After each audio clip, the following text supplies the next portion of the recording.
الحمد للہ رب العالمین، والصلاة والسلام علی اشرف الانبیاء وسید المرسلین، الذی کان نبیا وآدم بین الماء والتین، وعلى آلہ الطیبین واصحابہ الراشدین، اما بعد فاعوذ باللہ من الشیطان الرجیم، بسم اللہ الرحمن الرحیم، قل انما انا بشر مثلکم یوحی الی، قال اللہ تبارک و تعالی فی مقام آخر، یأمرہم بالمعروف وینہاہم عن المنکر ویحل لہم الطیبات ویحرم علیہم الخبائث، رب اشرح لی صدری ویسر لی امری واحلل عقدۃ من لسانی یفقہوا قولی، قال اللہ تبارک و تعالی فی شان حبیبہ مخبرا وآمرا، ان اللہ وملائکتہ یصلون علی النبی یا ایہا الذین آمنوا صلوا علیہ وسلموا تسلیما، اللہم صل علی سیدنا و مولانا محمد وعلی آل سیدنا واصحاب سیدنا و مولانا محمد وبارک وسلم وصلوا علیہ صلاۃ و سلاما علیک یا سیدی یا رسول اللہ وعلی آلک واصحابک یا سیدی یا حبیب اللہ۔ اللہ رب العزت کی حمد و ثنا حضور نبی رحمت شفیع امت خاتم النبیین صلی اللہ تعالی علیہ وسلم کی ذات اقدس پر درود و سلام عرض کرنے کے بعد دعا ہے اللہ رب العالمین مجھے کلمات حقہ حضور کی بشریت کے حوالے سے قرآن و سنت کی روشنی میں بیان کرنے کی توفیق عطا فرمائے۔ بھرپور توجہ کے ساتھ موضوع سننے کی کوشش کریں، یہ نظریات کے حوالے سے ہے، ہمارے عقائد کے حوالے سے ہے۔ یاد رکھنا ہم حضور کو بشر بھی مانتے ہیں اور حضور کو نور بھی مانتے ہیں۔ حضور کی بشریت بھی قرآن سے ثابت ہے اور حضور کی نورانیت بھی قرآن سے ثابت ہے۔ کچھ لوگ الزام لگاتے ہیں ہمارے اوپر، یہ حضور کو صرف نور ہی مانتے ہیں، بشر نہیں مانتے۔ جو حضور کو بشر نہ مانے وہ گمراہ ہے۔ ہم حضور کو بشر مانتے ہیں لیکن آپ کو بے مثال بشر، خیر البشر، سید البشر، افضل بشر، اعلیٰ بشر اور باکمال بشر، کوئی شک نہیں کہ حضور دنیا میں اپنی زندگی میں آپ کھاتے بھی تھے، پیتے بھی تھے، آپ نے شادی بیاہ بھی کیا، آپ کے بچے بھی ہوئے، آپ نے جنگیں بھی لڑی ہیں، آپ منبر پر بھی نظر آئے ہیں، مصلی پر بھی نظر آئے ہیں، میدان جہاد میں بھی نظر آئے ہیں، لیکن کوئی سمجھے کہ حضور ہماری طرح یہ نہیں ہے۔ دلائل سے بات کروں گا، کسی کو سمجھ نہ آئے تو پھر بعد میں رابطہ کر سکتا ہے۔ امید ہے میرے دلائل پہ آپ مطمئن ضرور ہوں گے انشاءاللہ۔ مجھے یقین ہے کہ جس دلائل سے میں بات کروں گا تو آپ کا ذہن مطمئن ہوگا۔ یاد رکھیں حضور کی بشریت میں اور ہماری بشریت میں زمین آسمان کا فرق ہے۔ ہماری بشریت میں کمزوریاں بھی ہیں، ناپاکی بھی ہے، غلاظت بھی ہے، جراثیم بھی ہیں، لیکن نبی کا وجود اس سے پاک۔ جو چیزیں ہمارے وجود میں ہیں ان کا خروج ہو تو وہ قابل نفرت ہیں، لیکن وجود نبوت سے نکلنے والی چیزیں قابل نفرت نہیں تھی۔ حضور کا پیشاب مبارک بھی پیا گیا، حضور کا خون مبارک بھی پیا گیا، حضور کی لعاب دہن بھی استعمال کی گئی۔ ہمارے تھوک میں، ہمارے پیشاب میں، خون میں کیا کچھ ہے آپ جانتے ہیں، لہذا حضور ہماری طرح بشر نہیں، کوئی شک نہیں، کوئی شک نہیں۔ ہماری آنکھیں ہیں، حضور کی بھی 2 آنکھیں تھیں، لیکن ہماری آنکھیں صحیح بھی دیکھتی ہیں، غلط بھی دیکھتی ہیں، نبوت کی آنکھ کبھی غلط نہیں دیکھتی۔ عقل دماغ ہمارا بھی ہے، ہم اس سے غلط بھی سوچتے ہیں، گناہ بھی سوچتے ہیں، دھوکہ دینا بھی سوچتے ہیں، اس میں ہم غلط سوچ بھی رکھتے ہیں، لیکن نبوت کی سوچ صرف پاکیزہ ہے۔ نبوت کی سوچ ذرا توجہ کے ساتھ، نبوت کی سوچ صرف پاکیزہ ہے۔ اور پھر آپ ذرا غور کریں، ہم ہاتھوں سے جائز ناجائز پکڑ لیتے ہیں، نبوت کے ہاتھ میں ایسی چیز نہیں ہے، اس میں سچائی ہے، غلط بات کی جانب حضور کے ہاتھ نہیں اٹھتے۔ ہمارے قدم اگر مسجد میں چل کے آتے ہیں تو برائی کے اڈے پہ بھی چل کے جاتے ہیں، شراب خانے میں بھی جانا ہوتا ہے، لوگ کچھ ہیں اللہ محفوظ فرمائے، لیکن حضور کے قدم مبارک چلنے سے لے کر وصال مبارک تک کبھی حضور کا کوئی ایک قدم بھی غلط نہیں اٹھا۔ بشریت ہے، کوئی شک نہیں اس میں، کوئی شک نہیں ہے، لیکن حضور اعلیٰ بشر، بے مثال بشر، سید البشر، اور پھر بشریت ہمارے جیسے ہوتی۔ قرآن میں اللہ نے کیا فرمایا؟ قل انما انا بشر مثلکم، میرے نبی آپ فرما دیجئے میں تمہارے جیسا بشر ہوں۔ بڑی دلیل ہے اس آیت میں بھی، جب اللہ خود فرما رہا ہے میرے نبی تم اعلان کر دو میں بشر ہوں، تو پھر تم کیوں انکار کرتے ہو؟ بات یہ ہے قابل توجہ، یہ آیت مکمل نہیں ہے۔ قل انما انا بشر مثلکم، یہ آیت مکمل نہیں ہے۔ اور اگر ہم قرآن پڑھیں تو پہلے پارے میں ہمیں یہ علم ملتا ہے، یہودیوں کا طریقہ یہ تھا، اپنے مقصد کی بات پڑھ لیتے، جو ان کے خلاف بات ہوتی وہ نہیں پڑھتے تھے، یا آگے تورات پہ ہاتھ رکھ دیتے تھے۔ قل انما انا بشر مثلکم، ان کے مقصد کی بات ہو گئی، اصل بات آگے بھی ہے، یوحا الیہ، ہاں میں بشر ضرور ہوں، لیکن میرے اوپر اللہ کی وحی بھی نازل ہوتی ہے۔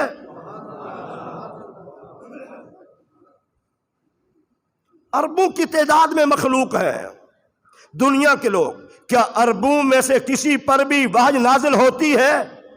وحی صرف نبوت پہ نازل ہوتی ہے۔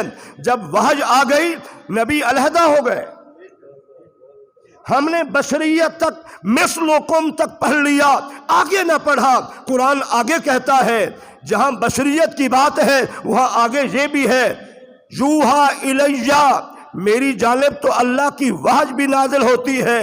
اور پھر ہمیں کیا اختیار ہے؟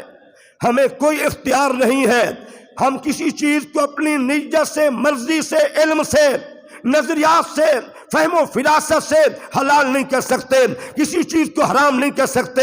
نبی کی شان کیا ہے؟ قرآن سنیے، یأمرہم بالمعروف، میرا نبی انہیں بھلائی کے حکم دیتا ہے، وینہاہم عن المنکر، میرا نبی انہیں برائی سے روکتا ہے، وَيُحِلُّ لَهُمُ الطَّيِّبَاتِ، میرا نبی پاکیزہ چیزیں اپنی امت کے لیے حلال کرتا ہے، وَيُحَرِّمُ عَلَيْهِمُ الْخَبَائِثَ، اور میرا نبی ناپاک گندی چیزیں ان پہ حرام کرتا ہے۔